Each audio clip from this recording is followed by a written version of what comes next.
This inmate warned the warden something evil was happening, then he vanished. Before we dive in, don't forget to subscribe.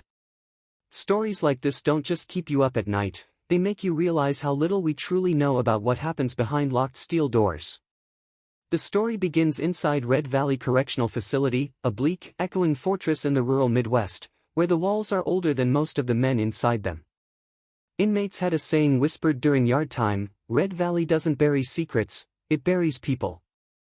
For 8 years, Aaron Cole, a 32-year-old inmate serving time for robbery, kept his head down. He wasn't a troublemaker, wasn't affiliated with any gangs, and rarely spoke unless forced to.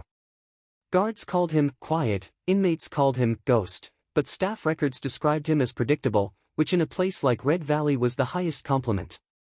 Everything changed the night Aaron slipped a handwritten note under the warden's office door. A guard found it during evening rounds. A single sentence was scribbled across the page. Warden Briggs, something evil is happening on Tier C. If you don't stop it, men are going to die. The note rattled the warden. Warden Douglas Briggs, a hard-edged veteran of the corrections system, wasn't easily shaken. But the word evil bothered him in a way he couldn't explain. He called Aaron to his office the next morning. Aaron didn't look afraid, he looked exhausted, the way someone does after carrying a secret that's too heavy. He told the warden about late-night movements, certain inmates being taken out of their cells with no explanation, and that several men had whispered the same phrase before suddenly disappearing. They're pulling people from Tier C. Nobody comes back. According to Aaron, guards in gray tactical uniforms, not the standard issue khaki, were escorting inmates into a restricted wing that wasn't on any public facility map. And the men who went in never returned to their dorms, or the yard, or the dining hall. Briggs pressed for names, but Aaron froze. His hands trembled as he whispered, "If I give names, I'm dead before lights out." The warden dismissed him, promising to look into it. By lunchtime the next day, Aaron had vanished. No transfer paperwork. No disciplinary report. No medical call-out. Nothing. His bunk was stripped bare, his property box emptied, his inmate file sealed. When Briggs questioned the unit sergeant, the man shrugged and said, "Administrative relocation." But his voice shook. The kind of shake that happens when someone is repeating a line they were told to memorize.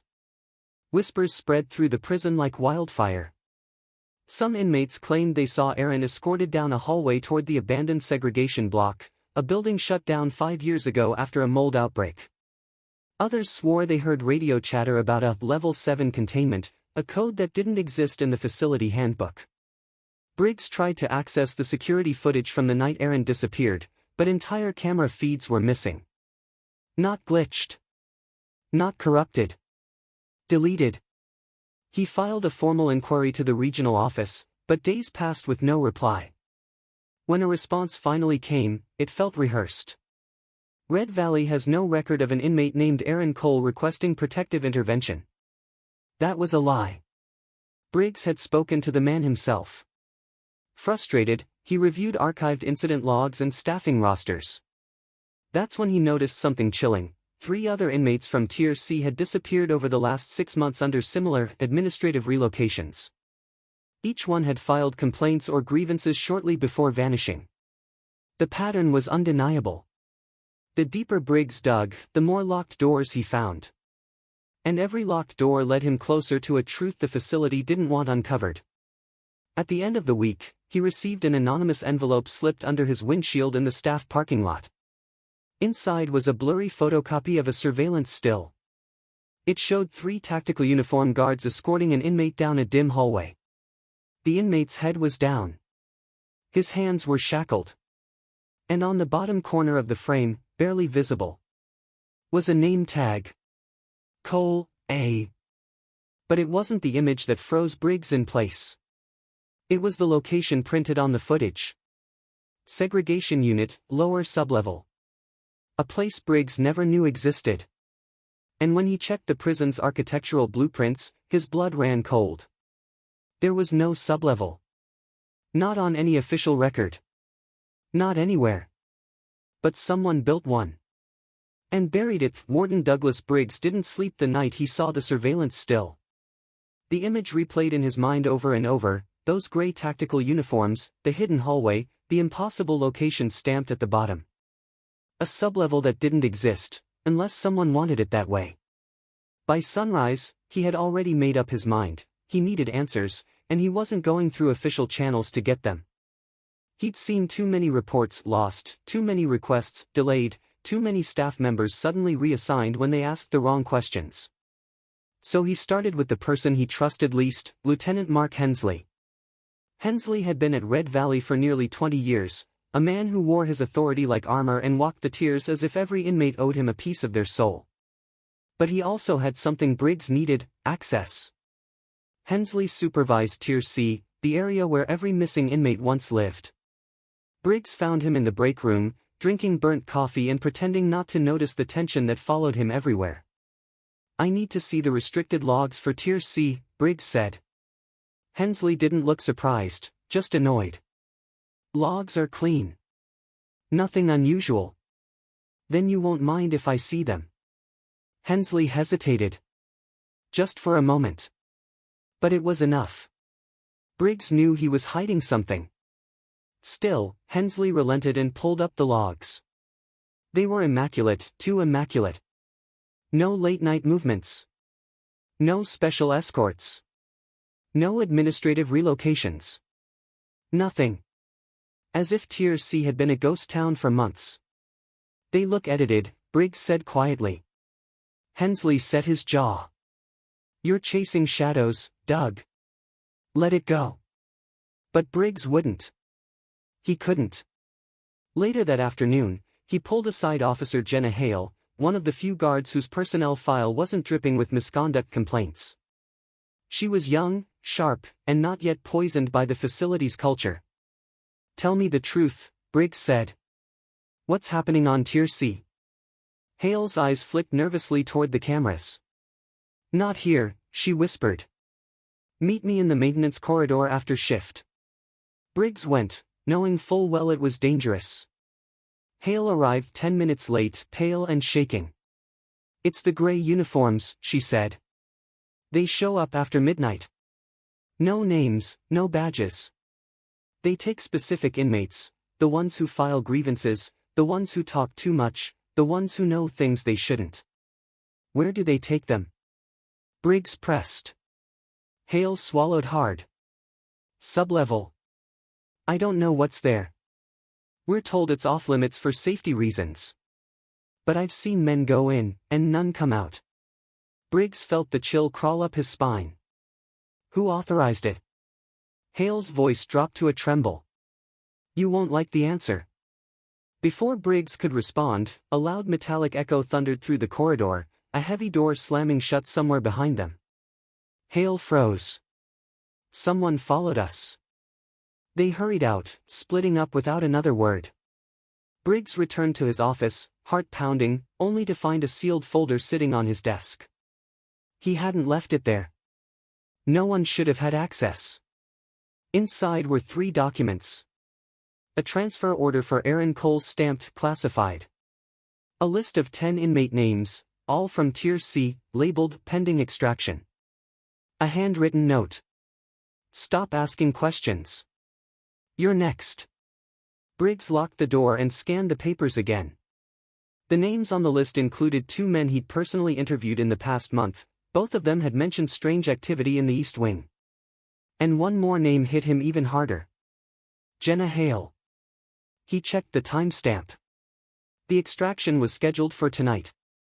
Panic surged through him. Hale had risked everything to talk to him. If she was on that list. Briggs rushed toward the control room, hoping to intercept the extraction order or at least delay the operation. But as soon as he entered, the room fell silent. 4 officers stood stiffly against the monitors, each one refusing to meet his eyes. On the central screen, the image froze Briggs in place. 3 gray uniform guards were already escorting Officer Jenna Hale down a dim corridor, the same corridor Aaron Cole had disappeared into. "No," Briggs whispered. He spun toward the exit, but the intercom crackled to life. "Warden Briggs, report to the lower East Wing immediately." A voice he didn't recognize. "Calm. Cold. Commanding. Something was happening. Something far bigger than a few missing inmates. And the moment Briggs stepped into that hallway, he knew he was walking straight into the center of it. Warden Douglas Briggs walked toward the lower east wing with a hollow heaviness in his chest. The corridors felt tighter than usual, the fluorescent lights buzzing like they were warning him to turn back. Every instinct said he was heading into a trap, but Jenna Hale's terrified face on that monitor left him no choice. When he reached the restricted door, 2 guards in gray tactical uniforms were waiting. No name tags. No body cams. Just blank masks of authority. Warden Briggs, one of them said. You're needed in sublevel. Sublevel. Hearing the word spoken aloud made his skin crawl. I wasn't aware this facility had a sublevel, Briggs said. The guard tilted his head in a way that felt almost mocking. You're aware now. They scanned a hidden panel, and the steel door unlocked with a deep, mechanical groan, the kind of sound that came from machinery older than the paperwork that supposedly governed the prison. A cold draft hit Briggs as they stepped inside. The air felt different underground, heavy, unmoving, like it didn't circulate properly. They led him down a narrow industrial staircase. Pipes rattled above like weak bones. Water dripped rhythmically, echoing through the long concrete hall that stretched below. This wasn't a normal correctional structure. This was something built in secret. The deeper they walked, the more Briggs felt the weight of every decision he had ever made pressing down on him.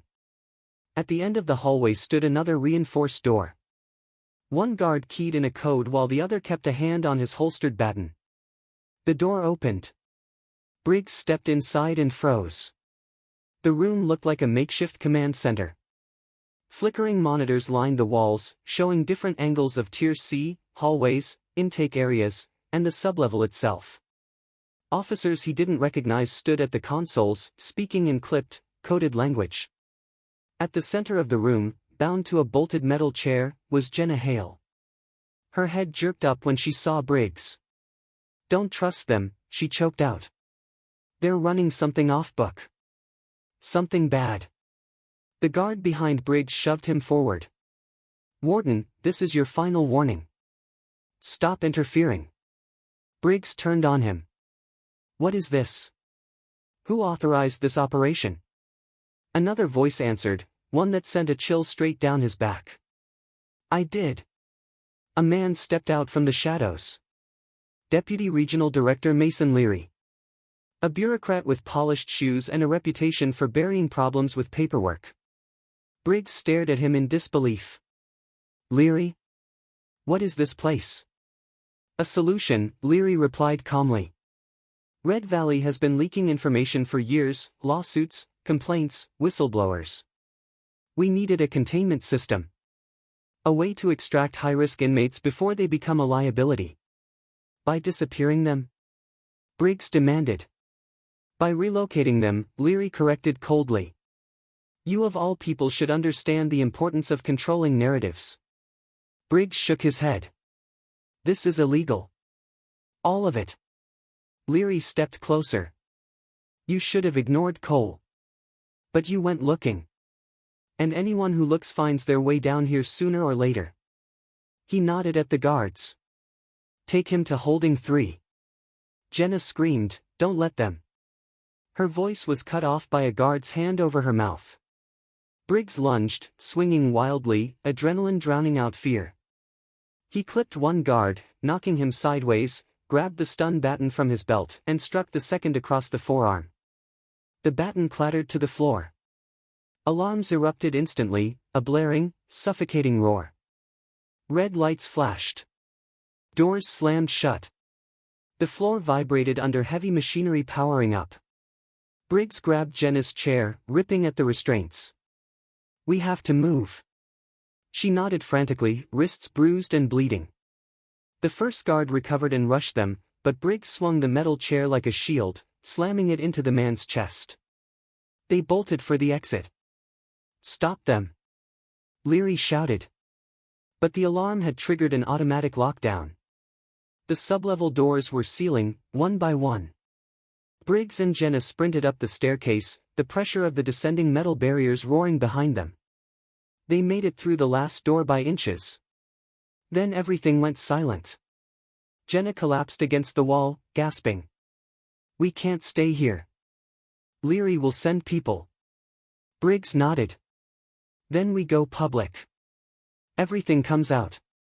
But when they reached the control room, every monitor flickered black. Every file was wiped. Every security feed erased. And on the central screen, one message appeared, grainy, static, like it had been typed decades ago. This never happened. A chill ran through both of them.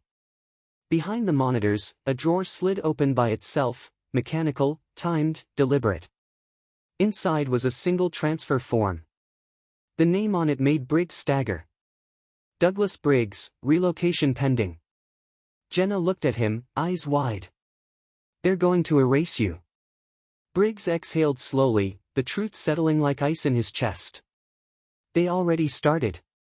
The next morning, Red Valley Correctional Facility announced a brief statement. Warden Briggs has been reassigned. Effective immediately. No forwarding location. No press release. No explanation.